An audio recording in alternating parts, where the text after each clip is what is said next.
মোৰ নাম ৰাজু। মই গাঁৱত পঢ়া সমাপ্ত কৰি চহৰত পঢ়িবলৈ আহিছিলোঁ, যাতে মই মা-দেউতাৰ মনৰ আশা পূৰণ কৰিব পাৰোঁ। ক'বলৈ গ'লে এই চহৰখন বহুত ডাঙৰ আছিল। হাজাৰটা বিল্ডিং আছিল। কিন্তু মই থাকিবলৈ এটা ৰুম পোৱা নাছিলোঁ। বহুত চেষ্টা কৰিও ৰুম এটা বিচাৰিবলৈ সক্ষম হোৱা নাছিলোঁ। এজন ডেকা ল'ৰাক কোনেও নিজৰ ৰুমত ৰাখিব নিবিচাৰে।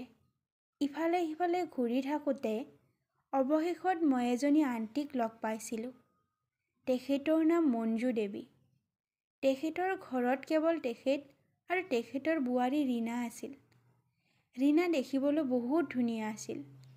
মই প্ৰথম দেখোঁতে তাইৰ ছবি মোৰ মনত ৰৈ গৈছিল।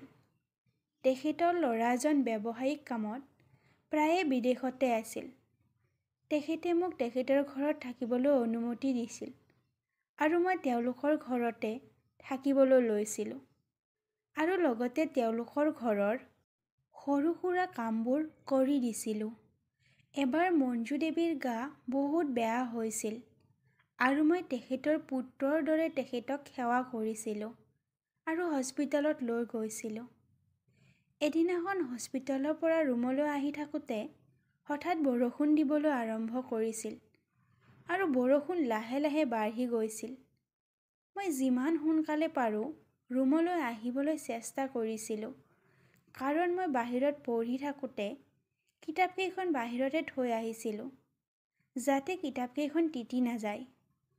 মই ঘৰলৈ আহি যি দেখিছিলোঁ, সেয়া দেখি স্তম্ভিত হৈ গৈছিলোঁ, কিয়নো ৰীণাই ঘৰৰ বাহিৰতে ব্লাউজ আৰু পেটিকোট পিন্ধি বৰষুণৰ পানীত গা ধুই আছিল। তিতা কাপোৰত তাইৰ সৌন্দৰ্য আৰু বাঢ়ি গৈছিল আৰু ইয়াৰ কাৰণে মই ৰীণাৰ ফালে অলপ সময় থৰ লাগি চাই আছিলোঁ। মই লাহে লাহে তাইৰ ফালে আগবাঢ়ি গৈছিলোঁ আৰু একেবাৰে ওচৰৰ পৰা তাইৰ পানীত তিতি থকা শৰীৰ দেখি মোৰ শৰীৰৰ তেজ উতলিবলৈ লৈছিল। তুমি কেতিয়া আহিলা? মোক সন্মুখত দেখি ৰীণাই থতমত খাই কৈছিল। মই একো উত্তৰ নিদি কেৱল তাইৰ সুন্দৰ শৰীৰৰ ফালে চাই আছিলোঁ। তাই মোৰ ফালে চাইছিল আৰু হঠাৎ তাইৰ চকুৰ চাৱনি মোৰ চকুত মিলি গৈছিল আৰু মোৰ দৰে কিজানি তাইৰো দেহত কাৰেণ্ট দৌৰিবলৈ লৈছিল। কোমল বগা শৰীৰ লাজত ৰঙা হৈ গৈছিল। নাজানো সেই সময়ত কি হৈছিল। ৰীণা নিজৰ ঠাইত থিয় দি থাকিব পৰা নাছিল আৰু দৌৰি আহি মোক সাবটি ধৰিছিল। ময়ো নিজকে নিয়ন্ত্ৰণ কৰিব নোৱাৰি দুবাহুৰ মাজত তাইক সুমুৱাই লৈছিলোঁ আৰু তাইৰ গুলপীয়া গালত চুমা খাইছিলোঁ। ৰীণাই একো প্ৰতিক্ৰিয়া কৰা নাছিল। বহু সময়লৈকে আমি ইজনে আনজনক সাবটি ধৰি আছিলোঁ। যেতিয়া আঁতৰ হৈছিলোঁ, দুয়োজনৰ ফালে চাব পৰা নাছিলোঁ আৰু নিজৰ নিজৰ ৰুমলৈ গৈছিলোঁ। ৰুমত যোৱাৰ পাছত মোৰ অনুভৱ হৈছিল, এয়া মই কি কৰিলোঁ? যিজনী মহিলাই মোক নিজৰ ল'ৰা বুলি ভাবি নিজৰ ঘৰত ঠাই দিলে, মই সেইজনী মহিলাৰ বোৱাৰীয়েকক বেয়া নজৰেৰে কেনেকৈ চাব পাৰিলোঁ? মই নিজেই নিজকে প্ৰশ্ন কৰিবলৈ লৈছিলোঁ। কিন্তু মই প্ৰথমে একো কৰা নাই। ৰীণাই নিজে নিজে আহি মোক সাবটি ধৰিছিল। তেনেকৈ মহিলা এজনীয়ে মোক সাবটি ধৰিলে মই কি কৰিম?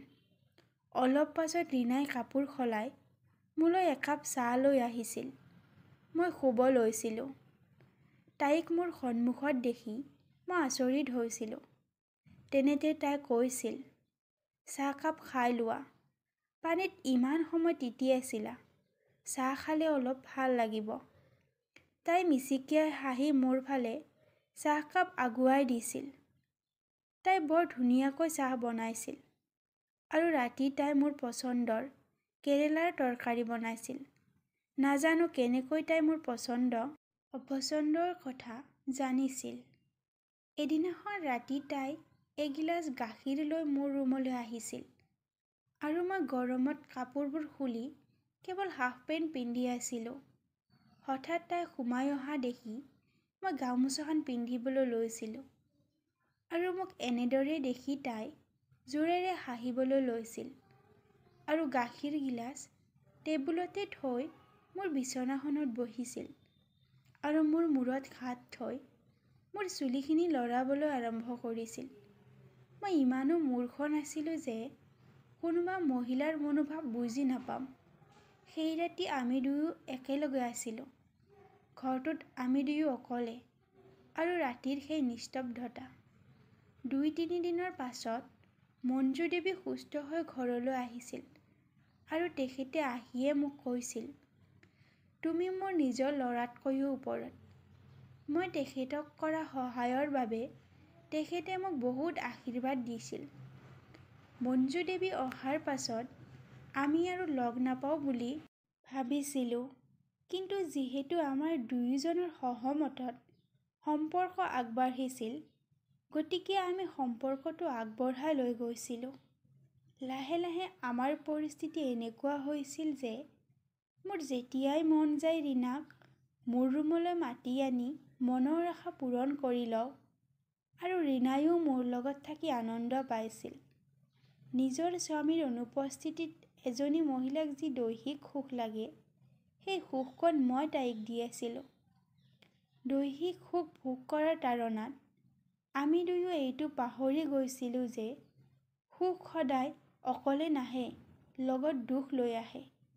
ৰীনাই তাইৰ সকলোবোৰ মোৰ ওচৰত এৰি দিয়াই মই একেবাৰে নিৰংকুশ হৈ গৈছিলোঁ।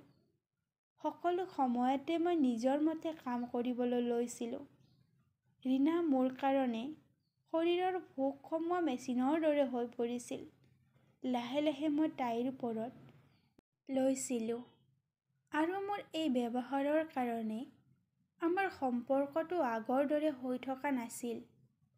এতিয়া আমাৰ দুয়োজনৰ কাৰণে সম্পৰ্কটো বোজা যেন হৈ পৰিছিল। মোৰ এনেকুৱা লাগিছিল যে কোনোবা ক্ষণত মঞ্জু দেৱীয়েও অনুভৱ কৰিছিল, তেখেতৰ অনুপস্থিতিত ঘৰখনত কিবা নহয় কিবা এটা হৈছে। আনফালে যেতিয়াৰ পৰা মই এইবোৰ ধান্দাত সোমাইছিলোঁ, তেতিয়াৰ পৰা মোৰ পঢ়া লিখা একেবাৰে শেষ হৈ গৈছিল। এদিনাখন মই ৰুমত বহি পঢ়ি থাকোঁতে ৰীনাই হঠাৎ মোৰ ৰুমলৈ সোমাই আহিছিল আৰু লাইটটো অফ কৰি দিছিল। মই চিঞৰি কৈছিলোঁ, এইবোৰ কি কৰিছা? মোৰ ৰুমৰ পৰা বাহিৰলৈ ওলাই যোৱা আৰু মোক পঢ়িবলৈ দিয়া। মোৰ ব্যৱহাৰ দেখি তাই বৰ আচৰিত হৈছিল আৰু প্ৰথমবাৰলৈ তাই অনুভৱ কৰিছিল যে স্বামীৰ অনুপস্থিতিত তাই কোনোবা আন পুৰুষৰ লগত সম্বন্ধ কৰি কিমান ডাঙৰ ভুল কৰিছিল আৰু তাই ভাবিছিল, এই ৰাস্তাৰে আৰু নাযাওঁ। যি হ'ব লগা আছিল সেয়া হৈ গ'ল। এই সম্পৰ্কটো আগবঢ়াই নিয়া আৰু এন্ধাৰত ৰাস্তা বিচাৰি যোৱা একেই কথা। ইয়াৰ পাছত তাই তাইৰ স্বামীক ফোন কৰি সোনকালে ঘৰলৈ আহিবলৈ কৈছিল, যাতে এইবোৰৰ পৰা সোনকালে দূৰলৈ যাব পাৰে। মই যিমান সোনকালে পাৰোঁ এই সম্পৰ্কৰ বোজা আঁতৰ কৰিবলৈ চেষ্টা কৰি আছিলোঁ। আমি দুয়ো বুজাবুজিৰ মাজেৰে সম্পৰ্কটো আগবঢ়াইছিলোঁ আৰু বুজাবুজিৰ মাজেৰে আঁতৰ হৈছিলোঁ। কেইদিনমান পাছত মই অসুবিধা দেখুৱাই তেওঁলোকৰ ৰুমটো এৰি বেলেগ ঠাইত ৰুম লৈছিলোঁ। জীৱনত ঘটা এই ঘটনাবোৰ মই আৰু ৰীনা দুয়োৱে এটা সপোন বুলি ভাবি পাহৰিবলৈ চেষ্টা কৰিছিলোঁ।